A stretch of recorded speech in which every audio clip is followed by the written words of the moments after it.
পাহাড়ের গভীরে কিছু অদ্ভুত জাতি ছিল। ওই জাতির ইতিহাস মানুষের কাছ থেকে লুকানো হয়েছিল।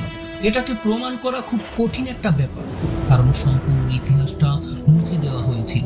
পাহাড়ের গভীর থেকে তারা যে জাতির সন্ধান পেয়েছিল তাদেরকে বলা হতো ট্রোল। একজন ট্রোল বেঁচে ছিল, সে লোকালয়ে চলে এসেছিল। কি ঘটেছিল লোকালয়ের পরিস্থিতি, কি ঘটেছিল ওই দেশে, জানতে হলে পুরো গল্পে আমাদের সঙ্গে থাকতে হবে। তোমাদের জন্য কষ্ট করে মুভি এক্সপ্লেইন করি, তাই একটা লাইক তো আশাই করতে পারি। কথা না বাড়িয়ে চলো গল্পতেই যাওয়া যায়। তো গল্পের শুরুতে বাবা ও তার মেয়ে দুজন পাহাড় আরোহণ করছে। তারা হচ্ছে টোবায়েস ও তার কন্যা নোরা টিটমন। বাবা ও মেয়ের মধ্যে খুব সুন্দর একটা বন্ধুত্ব ছিল। আজ পাহাড়ের চূড়ায় বসে তার মেয়েকে ওই পাহাড়ের গল্প শোনা, কিভাবে এই পাহাড় তৈরি হয়েছিল। তারা যে পাহাড়ে উঠে বসেছে, এই পাহাড়ের নাম হচ্ছে টোল পর্বত। টোবায়েস তার মেয়েকে ছোটবেলা থেকেই টোল পর্বতের গল্প শুনিয়েছিল। গল্পটা ছিল একটি বিয়ের অনুষ্ঠানে 13 জন টোল নেশা করে বেহুশ হয়ে পড়েছিল। তাদের সময়ের ব্যাপারে কোনো খেয়াল ছিল না। ভোরের সূর্য উঠে গিয়েছিল, তাদের গায়ে সূর্যের কিরণ পড়ার সঙ্গে সঙ্গে সমস্ত টোল মৃত্যুবরণ করে এই পাহাড়ে পরিবর্তন হয়ে যায়। সেই থেকে এই পর্বতের নাম হয়েছে টোল পর্বত। টোবায়েস বলে, প্রত্যেকটা গল্পের ভিতর একটা সত্য লুকিয়ে থাকে। নোরা বলে, বাবা এটা শুধুই গল্প, আর কিচ্ছু না। টোবায়েস বলে, তুমি যদি মন থেকে গল্পটাকে অনুভব করে সত্যটাকে বিশ্বাস করো, তবে কিছু দেখতে পাবে। তোমার চর্মচক্ষে নয়, মনের চোখ দিয়ে দেখতে চেষ্টা করো, এই গল্পের সত্যতা খুঁজে পাবে। নোরা দীর্ঘশ্বাস ফেলে গভীরভাবে পাহাড়ের দিকে লক্ষ্য করতে থাকে। হঠাৎ তার চোখের সামনে পাহাড়ের মাঝে হালকা একটা আলোর ঝলক ভেসে ওঠে। সে দেখতে পায় কিছুটা মানুষের চেহারার মতো আকার ওই পাহাড়ের গায়ে। এই ঘটনার 20 বছর পর নোরা টিটমন আজ দেশের বিখ্যাত একজন ব্রিলিয়ান্ট লজিক প্রফেসর হয়ে গেছে। ব্রিলিয়ান্ট লজিক তাদেরকেই বলে যারা বিলুপ্ত হয়ে যাওয়া প্রাণীর হাড় মানে ব্রঞ্জ খোঁজ করে। নরওয়ের এক সমুদ্র কিনারায় দুর্লভ কিছু প্রাণীর হাড় খোঁজ করতেছে গত 6 মাস যাবৎ নোরা ও তার টিম। নির্ধারিত সময় শেষ হয়ে গেছে, তারা কোনো প্রকার মৃত প্রাণীর দুর্লভ হাড় খুঁজে পায়নি। তাদের দলের ক্যাপ্টেন তাকে বোঝাতে থাকে, আমাদের এখান থেকে চলে যেতে হবে নোরা, আমাদের হাতে কোনো টাকা পয়সা নেই। নোরা বলে, আমার আর একটু সময় লাগবে। সে ক্যাপ্টেনকে বোঝায় তার বাবা তাকে শিখিয়েছিল সবসময় নিজের উপর ভরসা রাখতে হবে। ঠিক ওই সময় 1000 বছর আগের মৃত একটা প্রাণীর হাড় খুঁজে পায় না।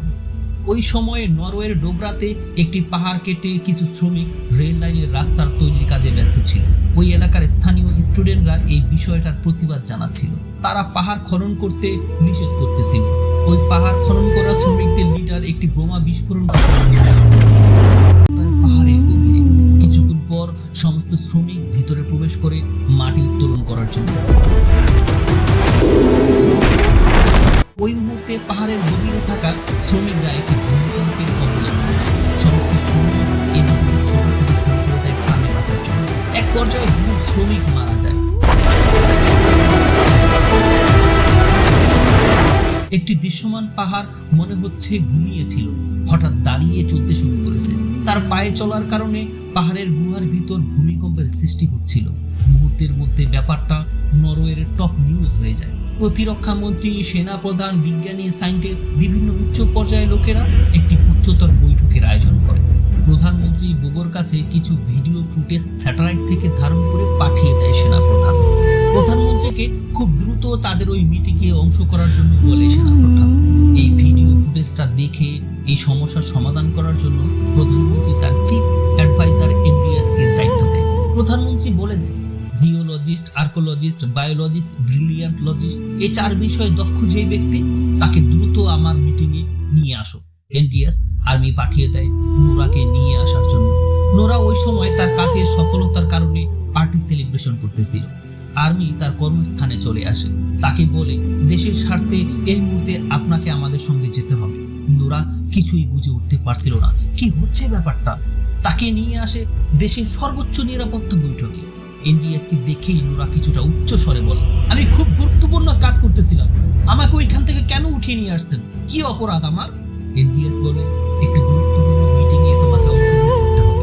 NDS চলার পথে তার বন্ধু আর্মির IT অপারেটর সিক্রেটের সঙ্গে পরিচয় করিয়ে দেয় নোরাকে। কনফারেন্স রুমে প্রবেশ করার সঙ্গে সঙ্গে নোরা চমকে ওঠে। দেশের সবচেয়ে বড় বড় VIP পার্সন সেখানে অবস্থান করতেছিল। নোরা চুপচাপ কনফারেন্স রুমের ভিতর একটি চেয়ারে বসে পড়ে। নোরাকে পরিচয় করিয়ে দেয় এন্ড্রিয়াস। আমাদের মাঝে উপস্থিত হয়েছে ব্রিলিয়ান্ট লজি প্রফেসর নোরা ট্রিটমন। প্রতিরক্ষা মন্ত্রী বলে ডাইনোসরের খোঁজ করে যে তাকে এখানে কেন নিয়ে আসছো? নোরা বলে আমি ডাইনোসর খোঁজ করি, আমি 1000 বছরের পুরনো বিলুপ্ত হয়ে যাওয়া প্রাণীর হাড় খোঁজ করি। তখন সেনাপ্রধান তার মূল বক্তব্যে চলে আসে। সে বলে এটি মিলিটারি অ্যাটাক হতে পারে, আবার সন্ত্রাসী হামলাও হতে পারে। যেহেতু আমরা কোনো ক্লু এখন পর্যন্ত খুঁজে পাইনি কিভাবে ওই পাহাড় ধ্বংস হলো, তবে আমি ব্যক্তিগতভাবে মনে করি ডোবরায় যে ঘটনা ঘটেছে সেটা প্রাকৃতিক কোনো দুর্যোগ হতে পারে। সেনাপ্রধান স্যাটেলাইট থেকে নিয়ে কিছু ছবি তার কনফারেন্স রুমের কম্পিউটারের মনিটরে তুলে ধরে। একজন বিজ্ঞানী বলে সম্ভবত পাহাড়ের গর্তের ভিতর মিথেন গ্যাস জমা হয়ে গেছে, তাই এই বিস্ফোরণ ঘটেছে। আরেকজন সায়েন্টিস্ট বলে সম্ভবত পাহাড়ের ভিতর বোমা ফাটানোর সময় মিথেন গ্যাসের সংস্পর্শে এসে এই বড় আকারের বিস্ফোরণ ঘটেছে। নোরা বলে এখানে কি সার্কাস চলতেছে নাকি? আপনারা কি কেউ দেখতে পান না? স্পষ্টভাবে ওই ছবির ভিতর পায়ের নিচের চিহ্ন দেখা যাচ্ছে। বিজ্ঞানী কাউন্টার দেয় নোরা মতামতের উপর। সে বলে যদি পদচিহ্ন হয়ে থাকে তবে এটা কিরকম প্রাণী যার পা এত বড় বড়? তবে কি তুমি বলতে চাইছো এটা কোনো ডাইনোসর? ওই মুহূর্তে সিক্রেট কনফারেন্স রুমে প্রবেশ করে। সে বলে কিছু ভিডিও ফুটেজ আমরা ঘটনাস্থল থেকে উদ্ধার করতে সক্ষম হয়েছি। স্থানীয় স্টুডেন্টরা পাহাড় খনন করার বিপক্ষে মিছিল করতেছে। তাদের মোবাইল ফোন থেকে ভিডিও ফুটেজ নেওয়া হয়েছে। নোরা গভীরভাবে ভিডিওটাকে পর্যবেক্ষণ করে। সে সিক্রেটকে বলে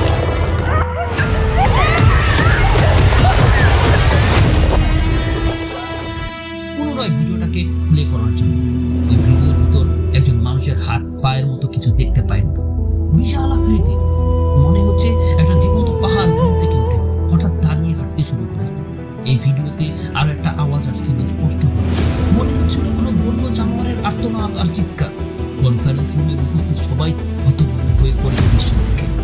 ওই জীবন্ত পাহাড় ওই দিন ডোবরার পাহাড়িয়ে বয়স্ক দম্পতির বাড়ির উপর দিয়ে পায়ে চলে গিয়েছে। তার প্রতিটা পায়ের শব্দে সৃষ্টি হচ্ছে। ওই দম্পতি খাবার খাওয়ার জন্য বসেছে। হঠাৎ ভয়ঙ্কর ভূমিকম্প আর চিৎকারের শব্দ শুনে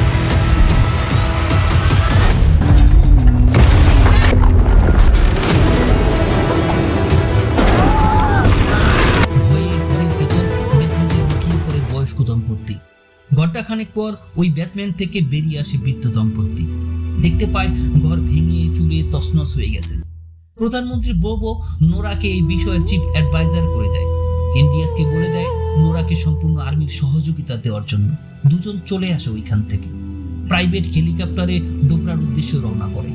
যাওয়ার পথে নোরাকে জিজ্ঞাসা করে এন্ড্রিয়াস, তোমার পরিবারে কে কে আছে?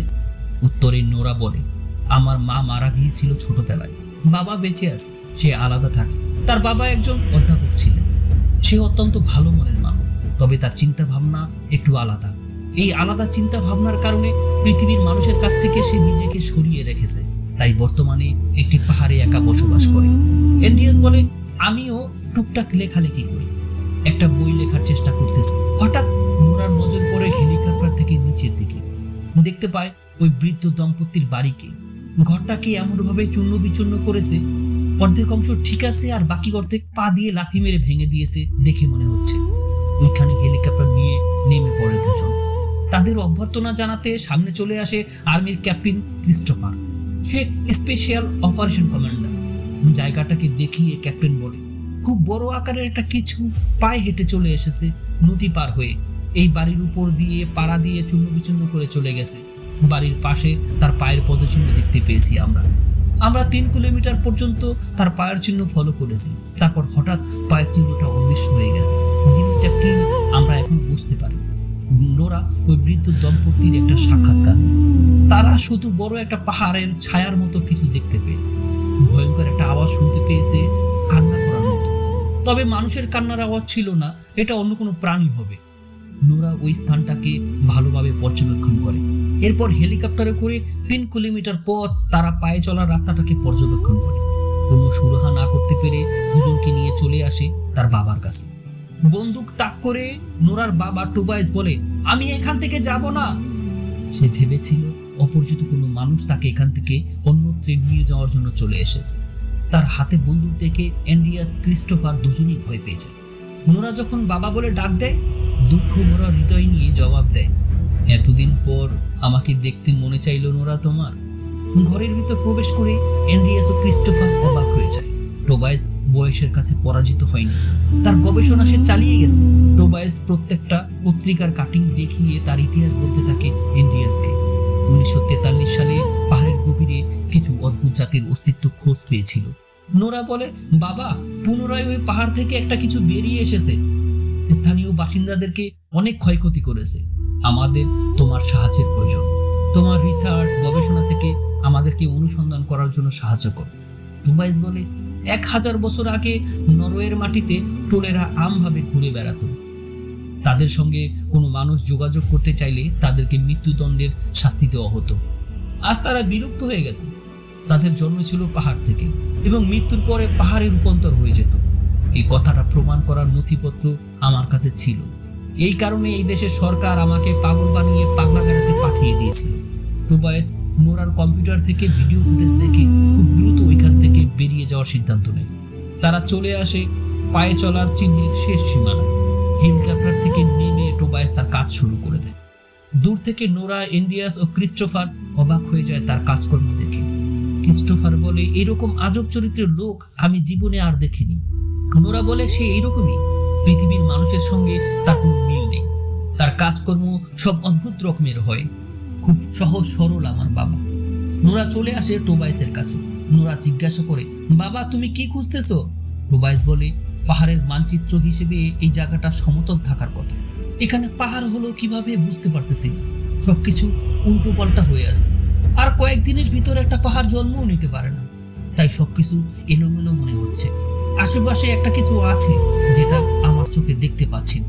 টোবায়াস বলে, তোমার কি ছোটবেলার গল্পের কথা মনে আছে নোরা? নোরা বলে, তুমি যে গল্প শুনিয়েছো ওগুলো শুধুই গল্প, বাস্তবের কোনো অস্তিত্বই নেই।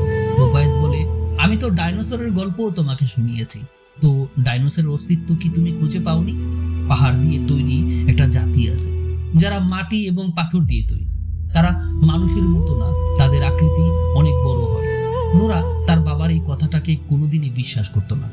সে ভেবেছিল এটা শুধুই একটা গল্প। হঠাৎ নোরার নজর পড়ে যায় তাদের পিছনে থাকা একটি পাহাড়ের গায়ে। পাহাড়ের গায়ে ভীষণ বড় একটা চোখ, চোখের পাপড়ি পড়ছে একে একে। দুজন ভয়ে আটকে ওঠে, ছুটে পালায় ওই জায়গা থেকে। অ্যান্ড্রিয়াস ও ক্রিস্টোফার খুব দ্রুত হেলিকপ্টারকে স্টার্ট করে দেয়।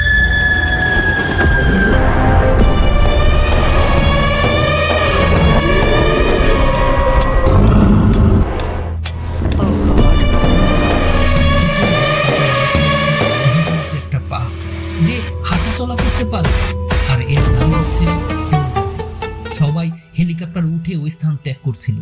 এই টোল জাতির লাইভ ভিডিও ফুটেজ পাঠিয়ে দেয় আর্মির চিফ কমান্ড অফিসে।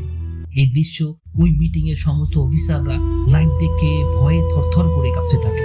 প্রধানমন্ত্রী কি করবে কিছুই বুঝে উঠতে পারতেছে না। টোবায়াসের এতদিনের গবেষণার বাস্তব রূপ দেখে একটা শান্তির হাসি দেয়। তাকে শহরের সবাই পাগল বলতো, তারা আপন মেয়েও তাকে পাগল বলতো এই টোল জাতির ব্যাপারে কথা বললে। ওরা ভয় পেয়েছিল, আবার অবাক হয়ে গিয়েছিল। তার চোখে মুখে অনেক প্রশ্ন ভেসে উঠেছিল। তারা সবাই চলে আসে আর্মির চিফ কমান্ড অফিসে। টোবায়াস ভিডিও কলে কথা বলে টোল জাতির ব্যাপারে। প্রতিরক্ষা মন্ত্রী ব্যাপারটাকে হাসি তামাশা হিসেবে নেয়।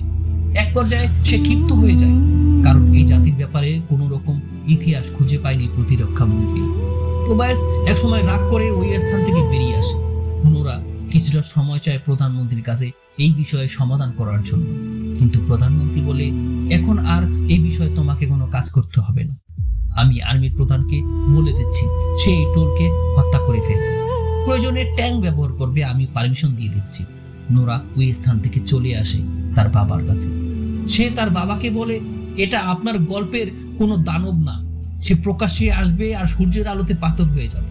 টোবায়াস বলে, তুমি সাহায্যের জন্য আমার কাছে কেন আসছো? আমি যদি সঠিকই না হই, আমি যেটা বলছি এটাই সঠিক, সেটা প্রমাণ তুমি 2-1 দিনের ভিতর পেয়ে যাবে। তোমরা অস্ত্রের মাধ্যমে গোলা বারুদ দিয়ে টোলকে ভয় দেখাতে পারবে, তার ক্ষতি করতে পারবে, কিন্তু প্রকৃতি আমাদের কাছ থেকে প্রতিশোধ ঠিকই নিয়ে নেবে। তুমি কি চাইছো আমি হার মেনে যাই? মানুষ যাকে ভয় পায় তাকে হত্যা করতে চেষ্টা করে, এটাই মানুষের স্বভাব। এই ট্রোল কি ইচ্ছা করে এখানে এসেছে? তোমরা পাহাড় কেটে রেল লাইন তৈরি করার জন্য চেষ্টা করছো, এতে ট্রোলের বাসস্থান নষ্ট হয়ে গেছে, সে বাধ্য হয়ে এখানে এসেছে। তুমি আমার কথা ছাড়ো, তোমার সঙ্গী এন্ড্রিয়াস তো হার মানতে চায় না, সেখানে আমি তো বহু বছর যাবত গবেষণা করছি, আমি কিভাবে হার মানবো? তারা তিনজন চলে আসে ক্যাপ্টেন ক্রিস্টোফারের কাছে। ক্রিস্টোফার বলে, তুমি একজন সিভিলিয়ান নোরা, আর এই লড়াইটা বর্তমানে মিলিটারি অপারেশন। নোরা বলে, আমরা শুধু দেখতে চাই তোমরা কিভাবে অপারেশনটা করো, তাই আমাদেরকে সঙ্গে নিয়ে যাও। ক্রিস্টোফার বলে, এটা আমাদের রুলসের বহির্ভূত হবে।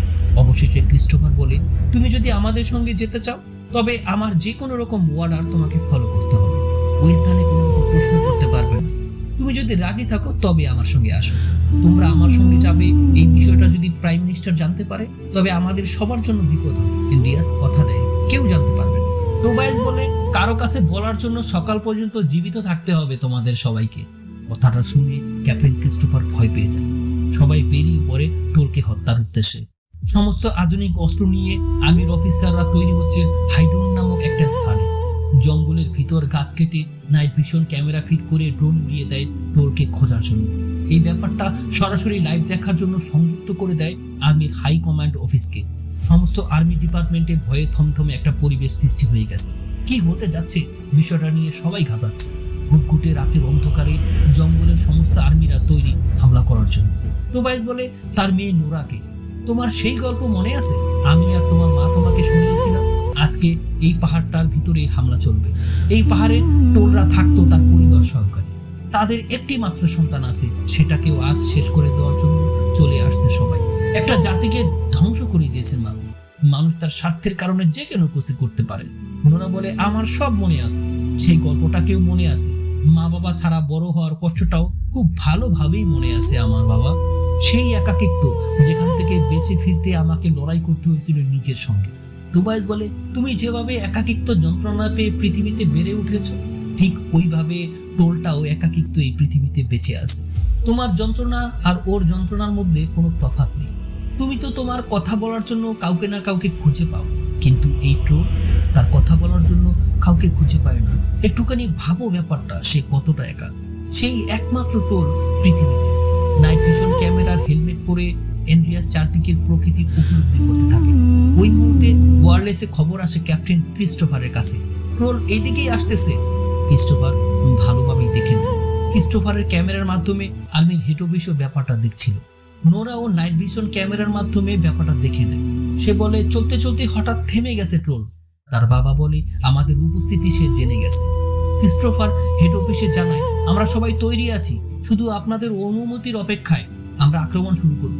আর্মির প্রধান আক্রমণ করার জন্য অনুমতি দিয়ে দেয়। সঙ্গে সঙ্গে ক্রিস্টোফার হুকুম দেয় ট্যাঙ্ক হামলা শুরু করার জন্য সমস্ত আর্মিকে। ওই হামলাতে যতটুকু ক্ষতি হচ্ছিল ঠিক হয়ে যাচ্ছে। বিষয়টা দেখতে পায় ক্যাপ্টেন ক্রিস্টোফার নাইট ভিশন ক্যামেরার মাধ্যমে। ক্রিস্টোফার তার বাহিনীকে পেছনে চলে আসতে হুকুম। সে বুঝে গেছে এই অস্ত্রধারা ট্রোলে তারা কোনো ক্ষতি করতে পারবে না। টোবায়াস বলে, তোমরা ট্রোলকে রাগান্বিত করো না, পরিণাম খুব ভয়ঙ্কর হতে পারে। পুনরায় সমস্ত বাহিনীকে একত্রে আক্রমণ করার হুকুম দেয় ক্রিস্টোফার।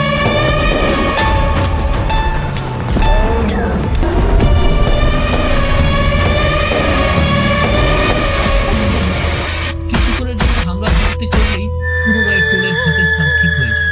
ট্রোল সমস্ত আর্মিকে ধ্বংস করতে শুরু করে।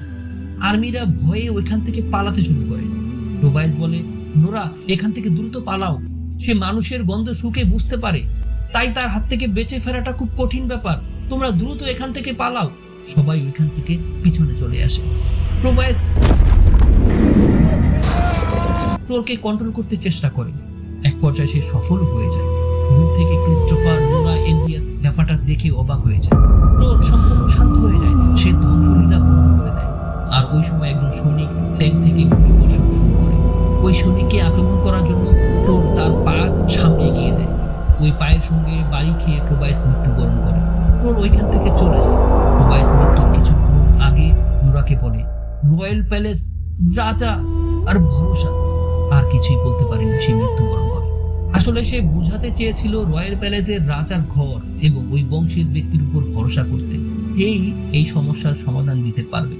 ক্রিস্টোফার, নোরা, এন্ড্রিয়াস আরো গবেষণা করতে শুরু করে। টোবাইসের গল্প অনুসারে এবং রিসার্চ অনুসারে ট্রোলের কিছু দুর্বলতা খুঁজে পায়। প্রথমত, দিনের আলোতে ট্রোল বের হয় না। দ্বিতীয়ত, খ্রিস্টান মানুষের শরীরের গন্ধ খুঁজে বের করতে পারে ট্রোল। তৃতীয়ত, ট্রোল সূর্যের কিরণ সহ্য করতে পারে না। চতুর্থ, চার্চের ঘন্টার শব্দ ট্রোল সহ্য করতে পারে না। তাদের এই গবেষণার বিষয়টি প্রতিরক্ষা মন্ত্রীর সঙ্গে আলোচনা করে। প্রতিরক্ষা মন্ত্রী হাসি তামাশা করে উড়িয়ে দেয়, সে তাদের কথা বিশ্বাস করে না। নোরা বলে, আমরা রিসার্চ করে দেখেছি, ট্রোল সবসময় চার্চের ঘন্টাকে দূর থেকে ঢিল মারত ভেঙে দেওয়ার জন্য।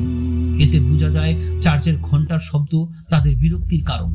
প্রধানমন্ত্রী বলে, যা কিছু করার করো, কিভাবে তাকে ধ্বংস করা যায় সেই পথ বের করো। সেটা অস্ত্র হোক অথবা ঘন্টা হোক, যেটা দরকার সেটাই করো।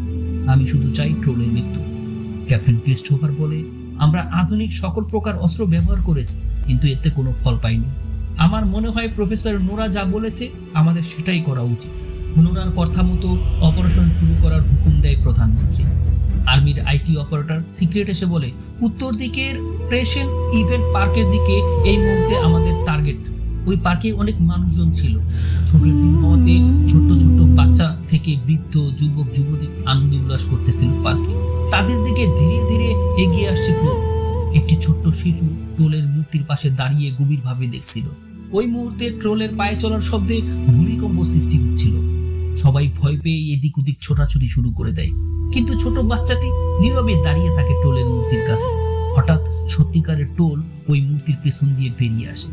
ওই স্থানের জনগণ যে যেভাবে পারছে ছুটে পালাচ্ছে ভয়ে। ওই মুহূর্তে ক্যাপ্টেন ক্রিস্টোফার চলে আসে অনেকগুলো হেলিকপ্টার নিয়ে। তাদের সঙ্গে অনেকগুলো চার্চের ঘন্টা ছিল।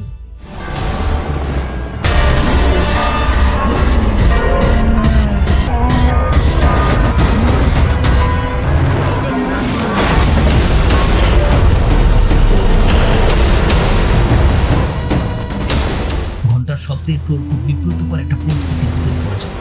ঘন্টার শব্দ ট্রোল সহ্য করতে পারছে।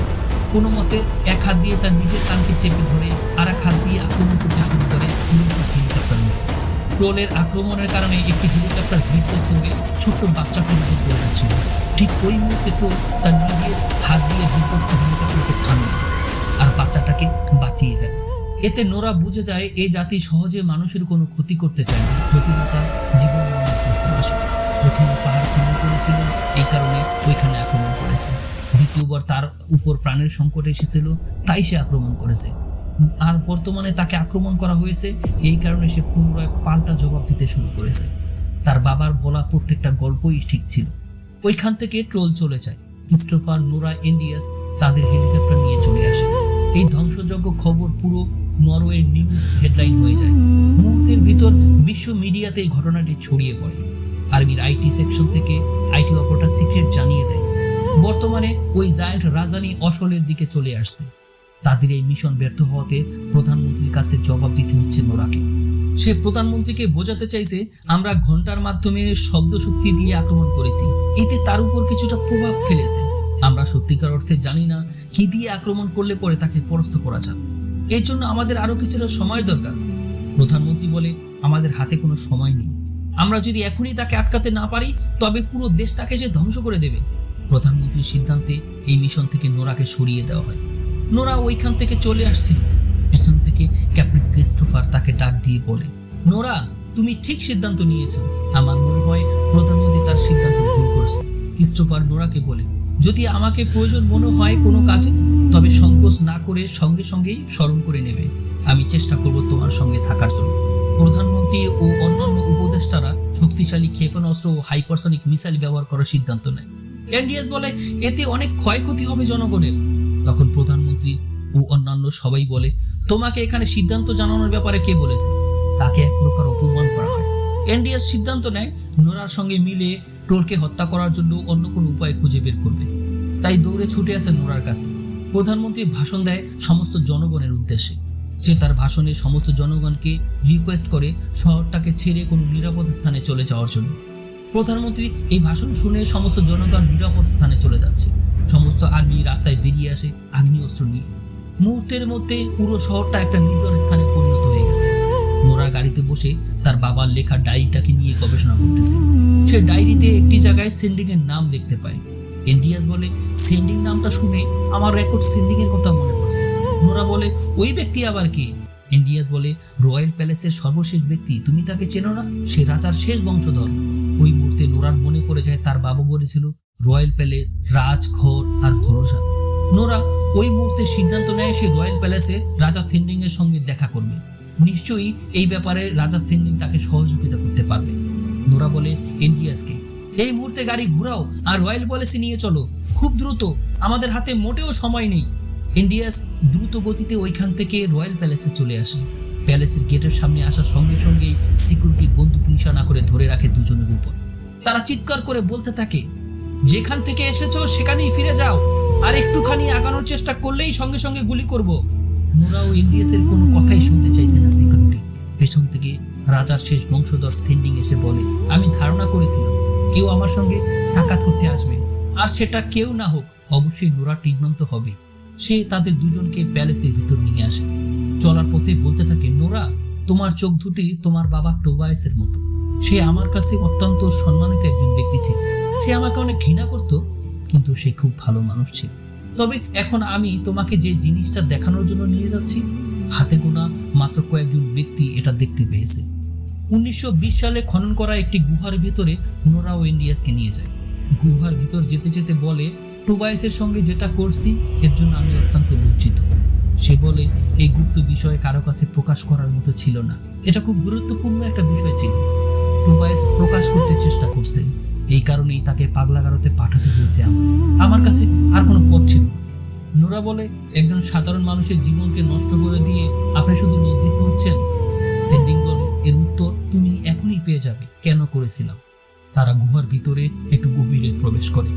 ওই গুহার উপর রাজ প্যালেস তৈরি করা হয়েছিল এই বিষয়টাকে গোপন করে রাখার জন্য। শেষ পর্যন্ত তারা তিনজন পৌঁছে যায় টোল জাতির 1000 বছরের কঙ্কালের পাশে। ওই মুহূর্তে ভিতরের সবকিছু থমকে যায় নোরা। সে কিভাবে কি করবে বুঝে উঠতে পারছিল না। সারা জীবন তার বাবাকে সে ভুল বুঝেছিল। এই দৃশ্য দেখে এন্ডিয়াসের পায়ের নিচের মাটি থেমে যায়। সেন্ডিং বলে, নরওয়েকে খ্রিস্টানাইজন করার জন্য এই ট্রোল জাতিকে হত্যা করা হয়েছিল। তাদের একটি ছোট্ট বাচ্চা ছিল, সেই বাচ্চাটি ট্রোল রাজপুত্র ছিল। সে অনেক ছোট ছিল, তাই রাজপুত্রকে ডোবরার একটি পাহাড়ের ভিতর বন্দী করে রাখা হয়েছে আর পুরো জাতিটাকে ধ্বংস করে দেওয়া হয়েছে। এই ঘটনা ঘটেছিল 1920 সালে। তার কিছু বছর পর ওই পাহাড়ে কিছু শ্রমিক কাজ করার জন্য গিয়েছিল। তখন ওই ট্রোল রাজপুত্রকে দেখতে পায় তারা। এরপর ওই শ্রমিকদেরকেও হত্যা করা হয়েছিল খ্রিস্টান জাতির বিশ্বাসটাকে ধরে রাখার জন্য। কারণ খ্রিস্টান জাতি বিশ্বাস করত ট্রোল জাতি বলতে কোনো জাতি নেই পৃথিবীতে। এভাবেই বছরের পর বছর পার করে দিয়েছে। এই জাতিটাকে লুকিয়ে রেখেছিল পৃথিবী থেকে। এই স্থান তোমরা যেখানে আসো সম্পূর্ণ টোল জাতির বাসস্থান ছিল। এই স্থানে সূর্য কিরণ দ্বারা সমস্ত টোলকে হত্যা করা হয়েছিল।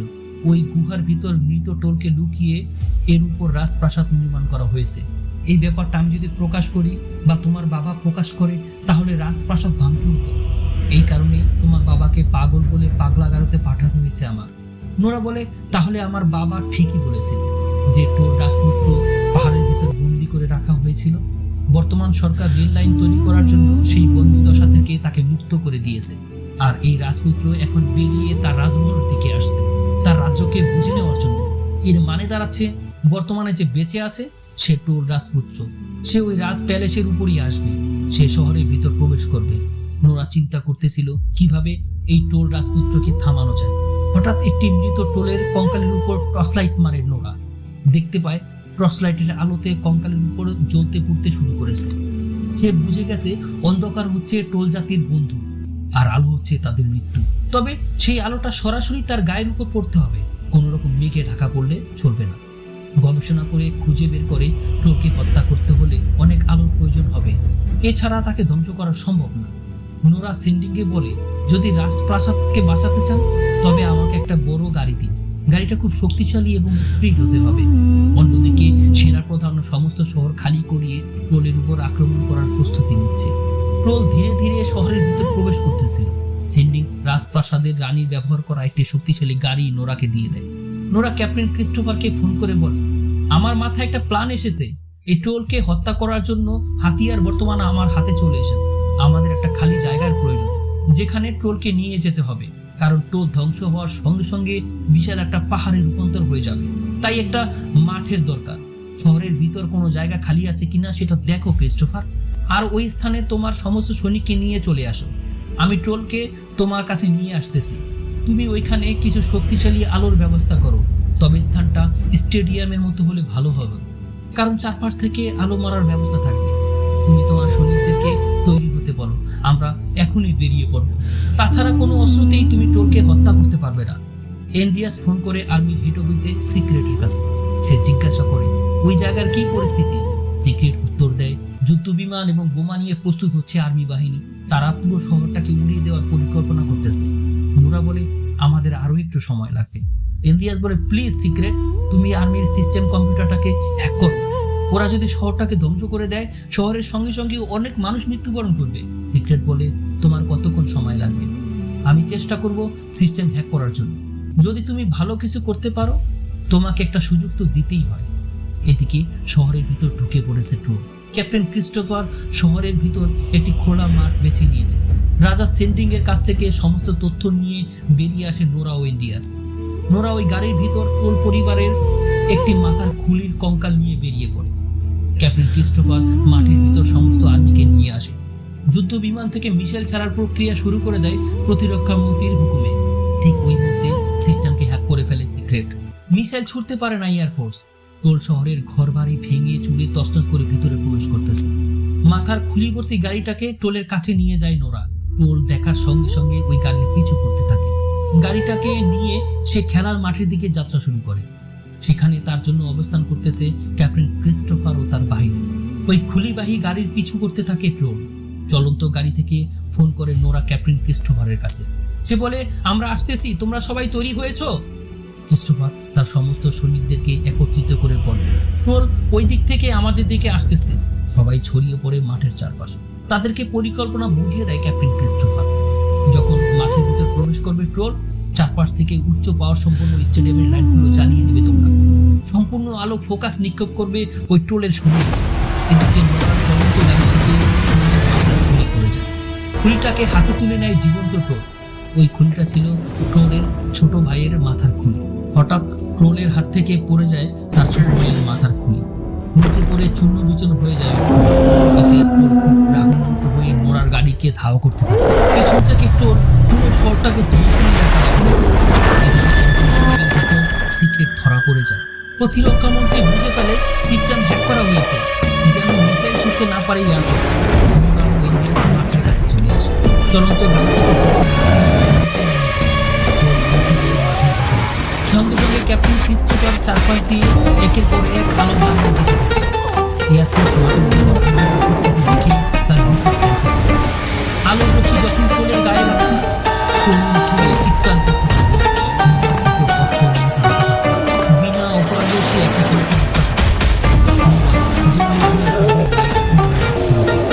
আলোগুলো অফ করার পর দৌড়ে ছুটে এসে চিৎকার করে বলতে থাকে নয়তো এই লোক তোমাদেরকে মেরে ফেলবে।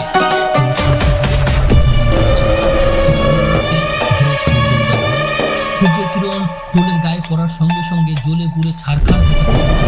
সে ওই সময় মৃত্যুবরণ করে একটি ছোট্ট ছোট পাহাড়ের গন্তব্য হয়ে যায়। নিরপরাধ একজন ব্যক্তির মৃত্যুতে সমস্ত প্রশাসন আর্মি নীরব হয়ে যায়। তারা চাইছিল না অকারণে তাকে মারতে, তাই চলে যাওয়ার জন্য একটা সুযোগ দিয়েছিল। কিন্তু প্রকৃতির নিয়মের কাছে হার মানতে হয়েছে ট্রোলকে। পৃথিবী থেকে ট্রোল জাতির তুমি যদি এই পর্যন্ত শুনে থাকো গল্পটা, তবে আশা করি চ্যানেলটাকে সাবস্ক্রাইব করে অল বেল আইকন